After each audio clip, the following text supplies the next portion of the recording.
Jai Om Vishnu Paraparamam Sakaravachaja Astu Shri Srimati's Divine Grace says Bhakti Viranti Sangrachila Prabhupada Ki Jai Ananda Koti Vaishnava Vrinda Ki Jai Shastri Thakur Ki Jai Prem Se Go Shri Krishna Chaitanya Prabhu Nityananda Shri Radha Shri Gaur Bhakti Vrinda Ki Jai Samaveda Bhakti Vrinda Ki Jai Gaur Premananda all glories to the Son. All glories to the Son.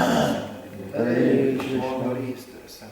All glories to Shri Shri Guru and Shri Guru God. Glories to Shri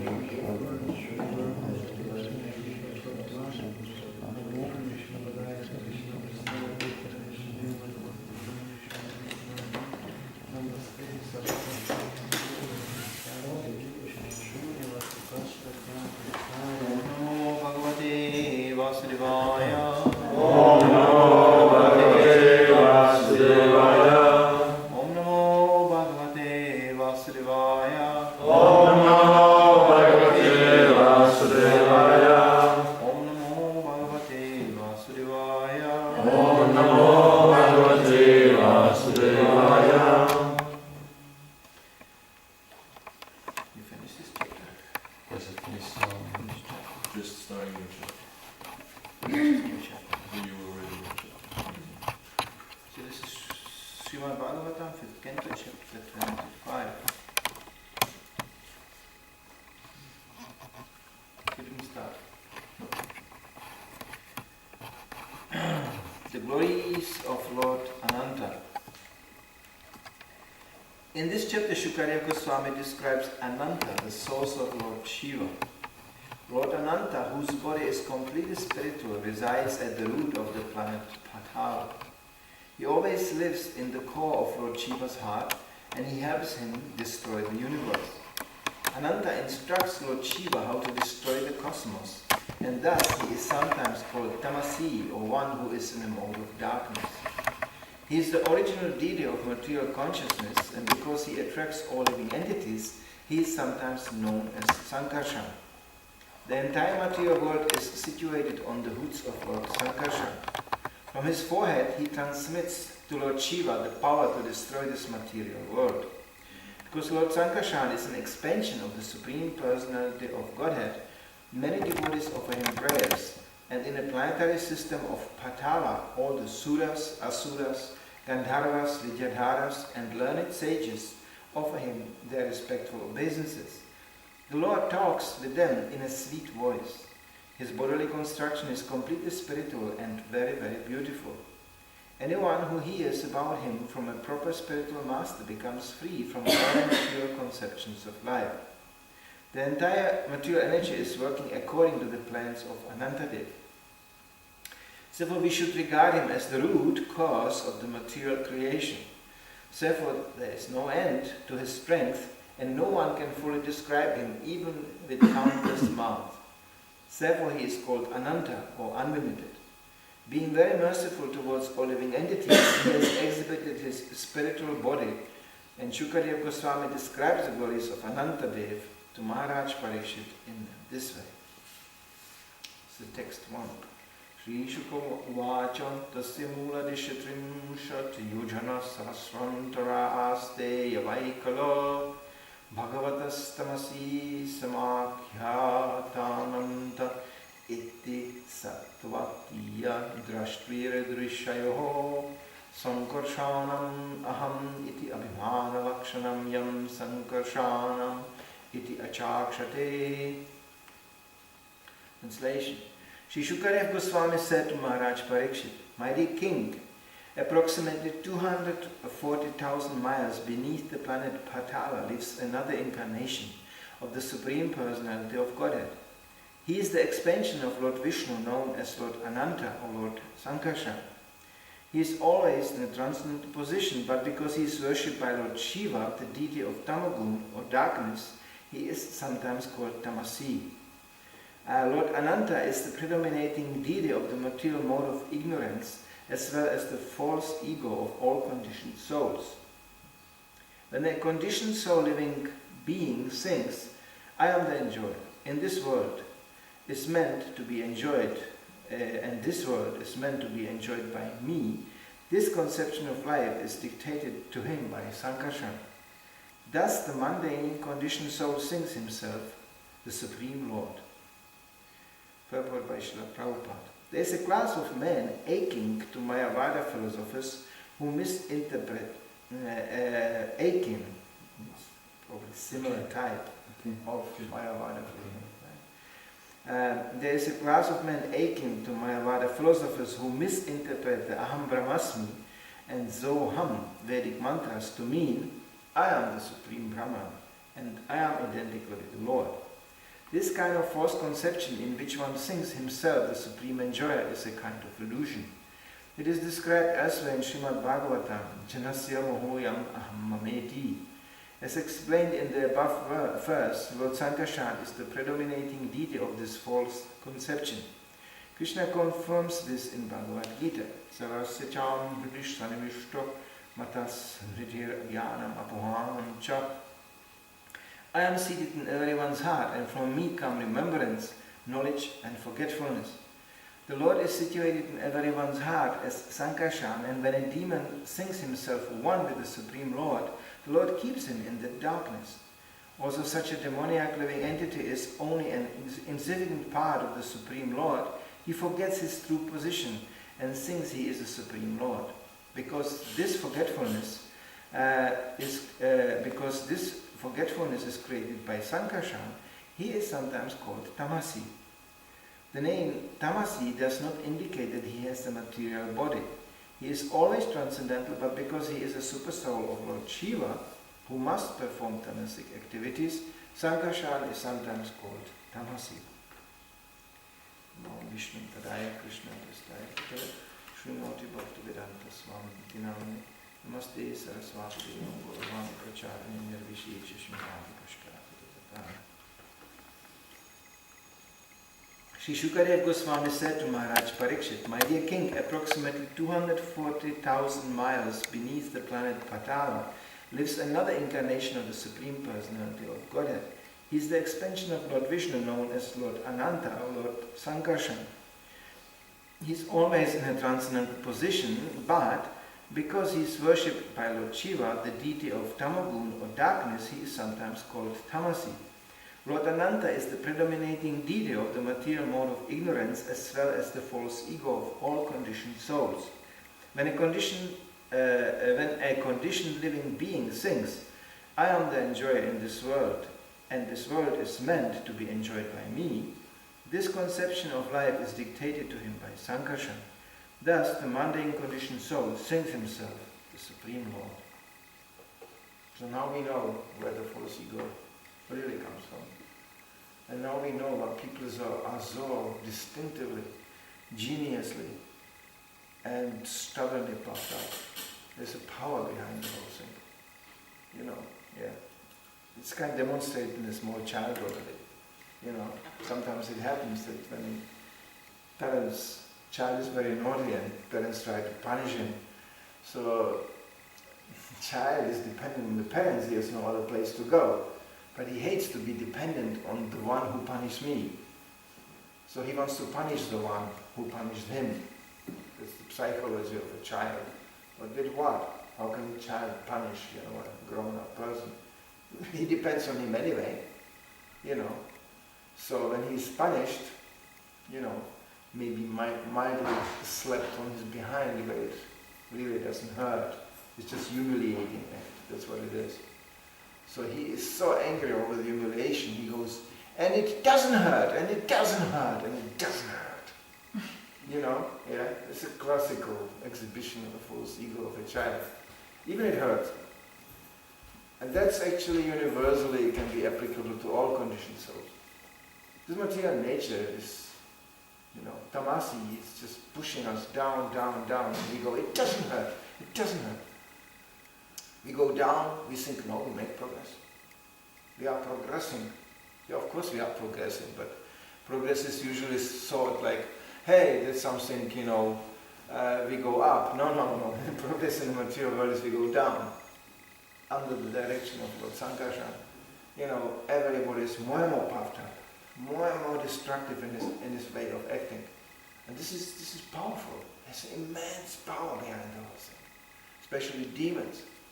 It's like, the top demon, Ravana, when he was finally confronted in Lanka, surrounded by all enemies, and it started to get obvious, we are getting really in trouble, And Vibhishan, is even his closest friend said, this whole is trouble with Rama in front of the door and all the monkeys. It was even an incident where Hanuman got so out of control. He was supposed to jump to Lanka and investigate. Make, like spy. But spies usually are supposed to stay undercover and, they move between the enemies and they collect information. But Hanuman, seeing this false ego of Ravana, and be so puffed up, lying there in a garden, he couldn't help it anymore, so he just jumped from the tree and just jammed on his face and just slapped him in the face. This was done by Anga. Anga, what is his name? Same thing. He just went completely out of control. Angad. Huh? Angad. Angad. He also just jumped and slapped Ravana completely. Just, you rascal. And then he jumped again and disappeared. Now to slap Ravana in the face like this, nobody ever did it before, ever. Ravana was like, oh, I will kill you, but he was already gone. And he was chastised for that. When he came back to the mainland, they told him, you were supposed to go there like a spy and check things out, not just slap Ravana in the face, and start who knows what. You're supposed to keep low key on this. And he said, sorry, I couldn't. Seeing that demoniac face of that rascal, so puffed up, I couldn't help it. I had to slap him. So this is like, this is what you feel when you go on Sankirtan and this. You feel distinctly, I will now slap this person. Because they are just summertime in Denmark. Big time. Enjoying here big time. We are rolling through the streets. We have our food. We have our sex. We have our sunshine. And here we are. Yeah. This is powerful. It's so powerful that you can actually break it only with one force. There's one force which is more powerful than false ego. And that's humility. Because you cannot confront false ego with false ego. On that point, especially being a devotee, we are losers. We always lose it. Nobody can be as puffed up as a fully, covered materialist. They are just genius.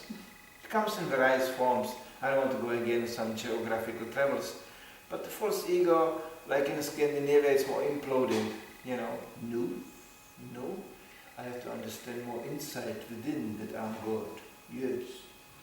And in other countries, it's exploding. No.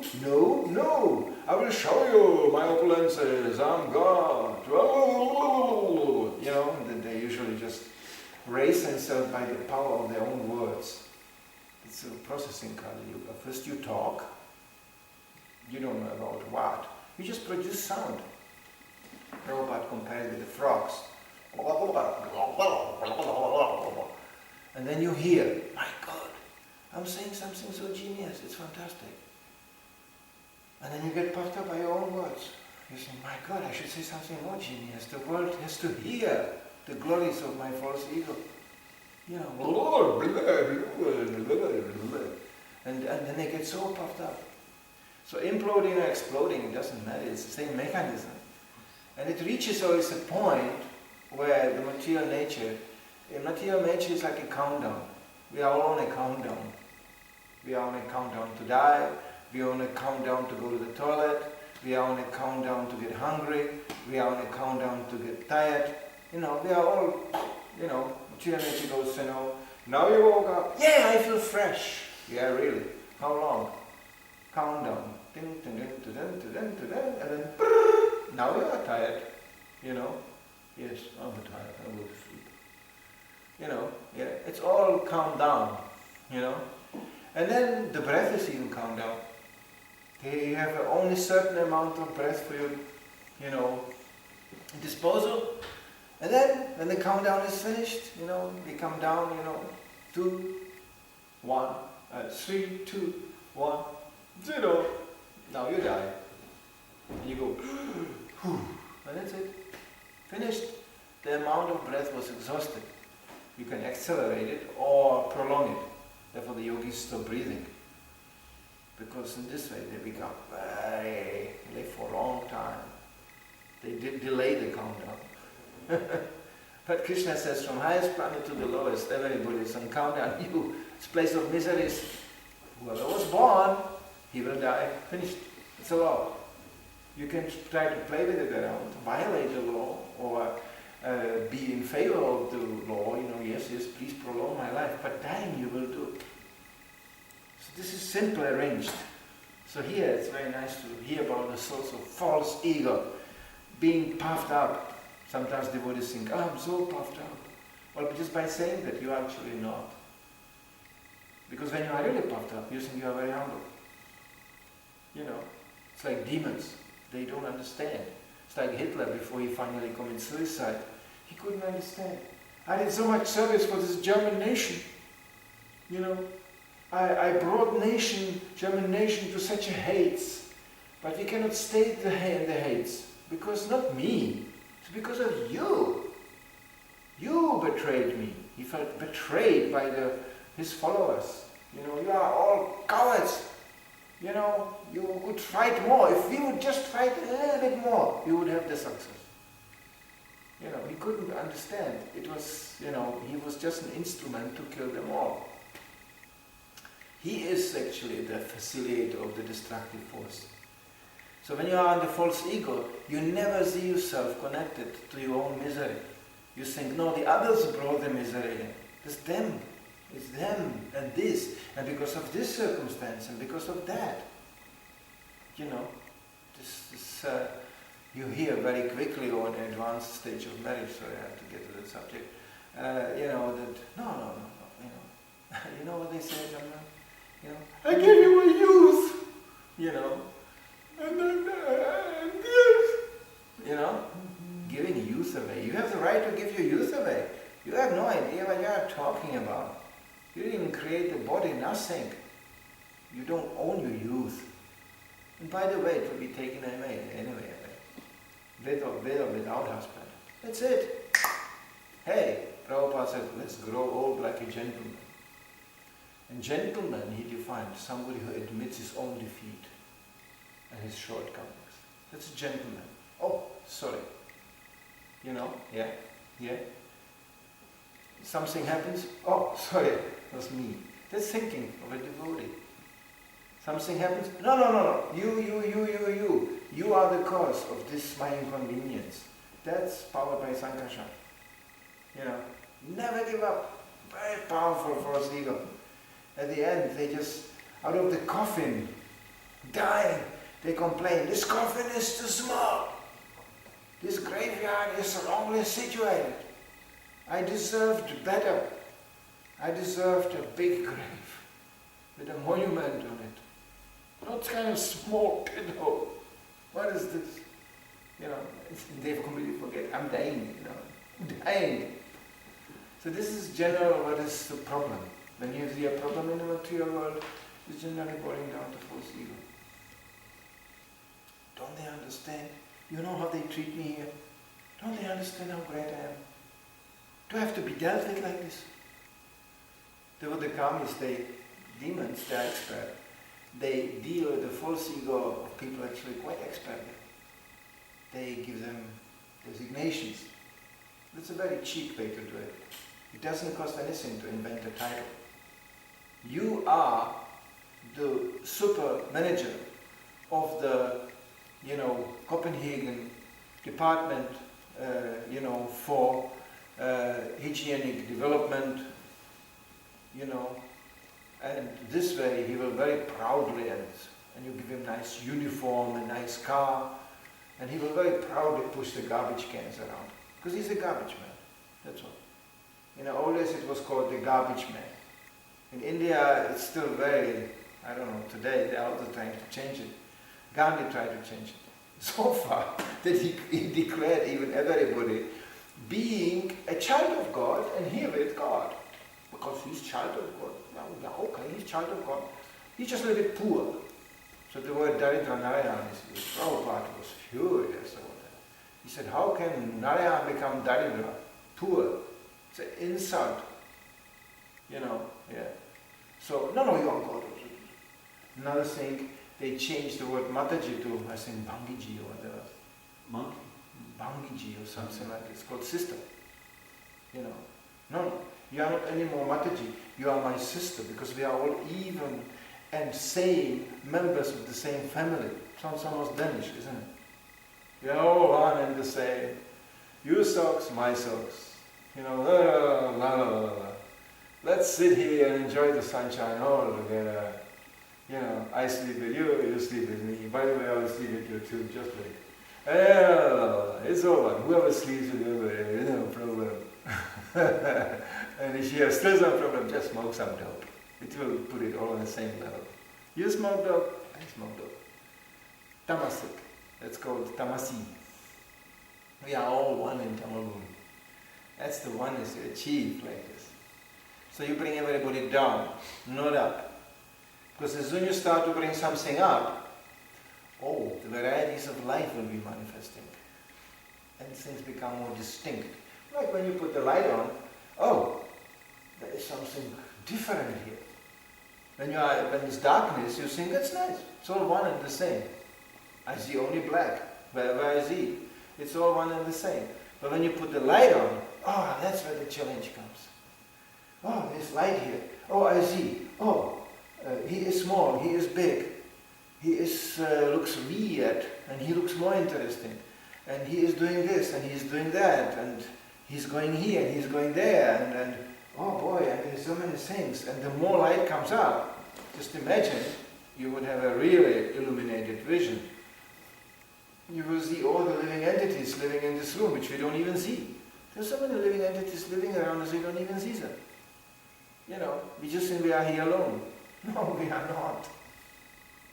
So that's called progress, that you see more and more. But seeing more and more brings challenge, brings responsibility. Brings discrimination. You have to discriminate. And this is tough. Discrimination, commands organization. Because if things are so different and there's such a variety, you have to put it in place. So one thing doesn't interfere with the other. You think, I'm not God, I'm not going to do it. No. We have our little Ishvara. It's called Ishvara. The word Ishvara is used even in connection to living entities. You are a little Ishvara. Yes, you have your field of control. And you have responsibility to act upon that field. You have to organize.